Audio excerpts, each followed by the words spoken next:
Tonight on Hip on the Spot News. The F-4E Phantom is getting closer and closer. Jester may get RPG-like elements. The Vietnam, Korea, and World Map are mentioned by Wax. And the Skyraider gets an important news update. This and more on How I Play.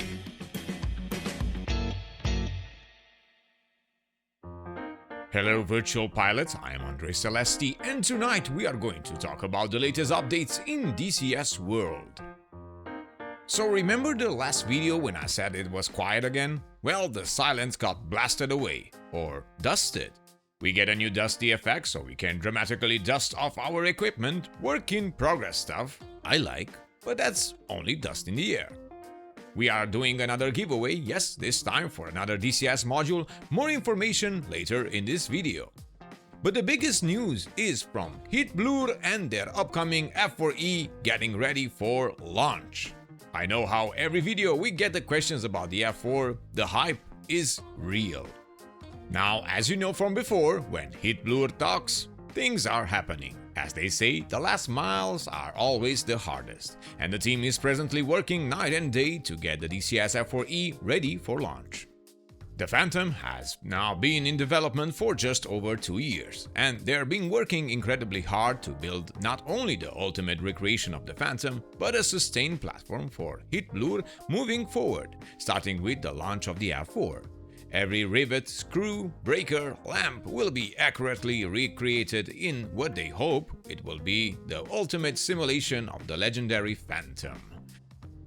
The current focus is still on wrapping up some of the most complex and intricate systems coming with the DCS F-4E, such as Jester 2.0.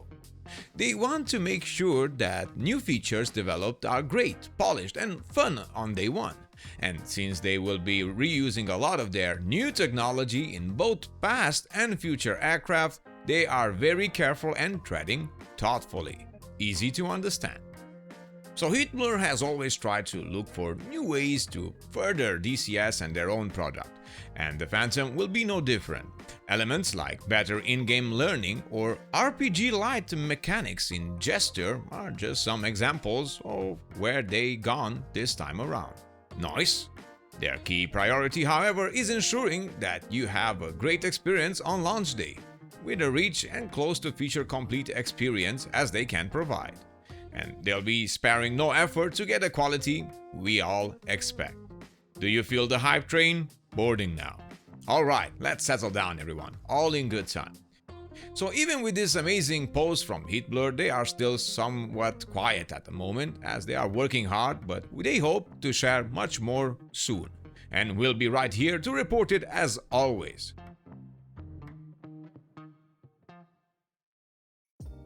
So the F-4E Phantom is progressing well, RPG-like elements for Jester are sounding interesting, so we could speculate a lot here, maybe we missed the point, but Baldur's Gate throw the dice features, leveling up, experience with certain situations, but we will know for sure once we get the correct information from the developer.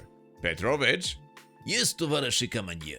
I got a mission for you. Ready for duty. Natasha will brief you in a few moments, so stand by. Alright. Moving on, we got more news from another developer. This time Crosstail Studios and their upcoming DCS A1H Skyraider module. Their dedicated team has been working tirelessly, achieving remarkable progress in multiple aspects to deliver an extraordinary aviation simulation experience centered around this iconic aircraft so loved by its pilots. For flight model advancements, they made significant progress to achieve a high level of the flight model realism. The seamless integration of ground effect and ground handling during taxi provides an authentic feel to takeoffs and landings, while supporting for differential braking, and the parking brake enhances the ground handling capabilities, ensuring precise maneuvering on the runway. With the newly initiated cockpit shaking effects, with accurately simulating engine vibrations or atmospheric turbulence, you can immerse yourself in the thrill of aviation, making each flight a true adventure. That sounds nice. The further refinement of drag calculations for the various control surfaces ensure a realistic aircraft responsiveness and authentic flight realism. All control surfaces simulation is nearing completion and the hydraulic system is being implemented. Engine management, fuel consumption simulation and the implementation of the onboard oxygen system is progressing well. Additionally, the groundwork for future autopilot features has been programmed and the AN/APN-22 radar altimeter is operational.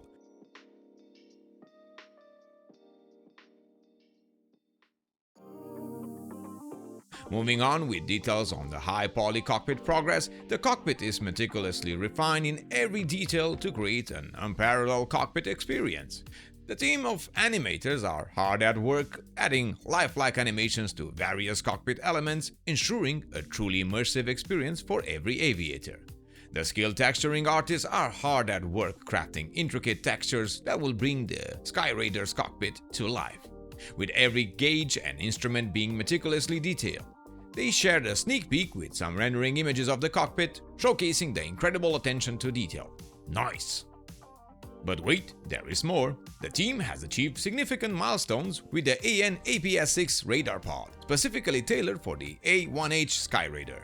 The detailed architecture design guarantees a seamless integration of hardware components, signal processing algorithms, and data integration, creating an authentic recreation of this early radar system. The successful implementation of core signal processing algorithms enables good aircraft detection and tracking. Currently, their functional radar prototype is undergoing rigorous testing and calibrations, ensuring accurate and reliable results. In addition to the very high attention to detail, the team are crafting lifelike animations and integrate textures that will breathe life into every gauge and instrument, providing an unparalleled cockpit experience. The team is dedicated to delivering a highly immersive and visual stunning environment that capture the essence of flying the iconic A1H Skyraider. So whether you are an air-to-air or air-to-ground enthusiast, this robust and versatile aircraft will undoubtedly become your favorite in your virtual hangar. Well, it sure sounds nice, but we need to stay tuned as the project progresses toward its release. We will do that for sure. Again, 2023 is a great year for DCS World.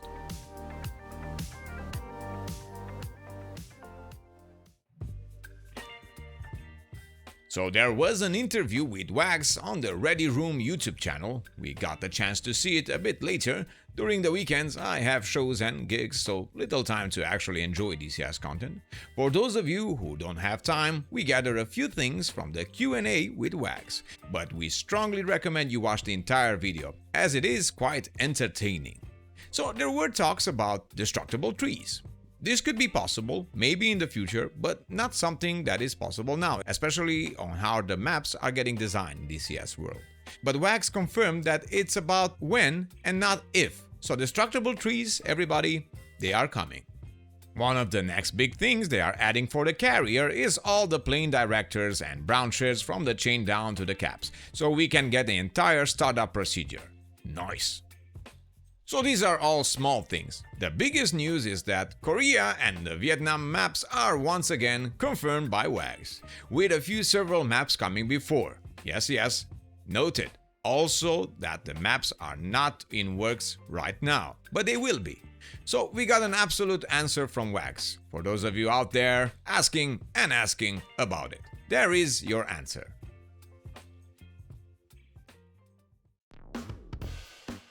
There have been discussions about the logistical side of DCS getting improved with the upcoming Hercules and Chinook, as we suspected as well.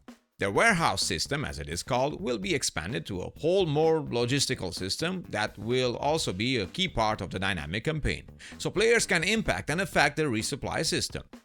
Moving on, Wags mentioned the Kola Peninsula map made by Orbex. It took years to get Orbex on board, and this will be their first map, hopefully with more coming in the future. But they are making good progress.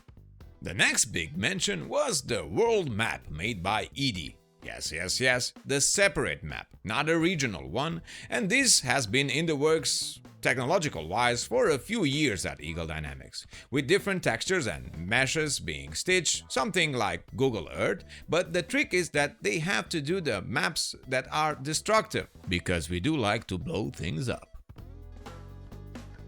They are currently working on constructing the physical world, and they didn't get yet to the traffic or weather. So this comes as a short update on the status of the world map, so that is good to know. Another interesting thing is that they will still continue to make the regional maps. More important, the historical maps, as they will come from different data, and this makes sense. Vietnam, World War II maps, and so on. The news on the Eurofighter is more like the news for the F4, as Heatblur is busy with it. They are hands full and we know it, so nothing to talk about.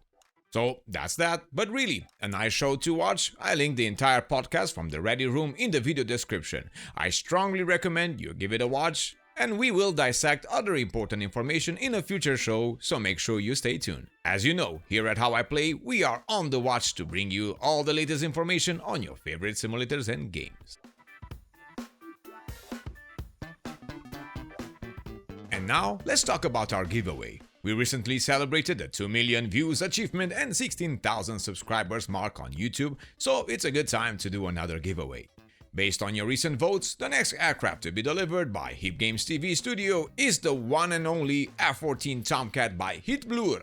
All you need to do in order to participate is to be subscribed to our channel and comment on all the videos we publish starting from now. Our Discord members have an extra entry in the giveaway thread, and our Patreon special pilots and co-pilots classes get an automatically entry as well. Once a winner is chosen, you will hear it in one of our videos from my voice only. If you already own the F14 Tomcat, don't worry, you will be able to choose a different desired module from DCS World, Standalone or Steam, or choose to give your prize to somebody else. No problem. More information in the video description. And that's it for today. Thank you all for watching. Remember to check our sponsor VR Rock for your VR blue light protection and prescription lenses. Many thanks for our patrons that support our channel: Rhinox, Richard Burnside, Steven Adashchik, Pegasus24, Runan, Crash, Santiago Ordonez, Hobo, Dieter Nussbaumer, Tony Prince, Ian Massak, Isot, Matthew Waters, Molcham, and Dougal Wilson. Thank you guys for your continuous support, it means a lot to me. And if you are missing out on any notifications when our videos go live, make sure to follow us on Facebook, where I post all the videos and information, our Twitter page, and join our Discord. And if you want to support our channel, feel free to use the thanks button here on YouTube, check our sponsor, and become a Patreon. Remember to leave us a like if you find the video informative, and subscribe to keep in touch with all the latest news on your favorite simulators and games. I am Andre Celesti, reminding you to fly safe, and I'll see you next time.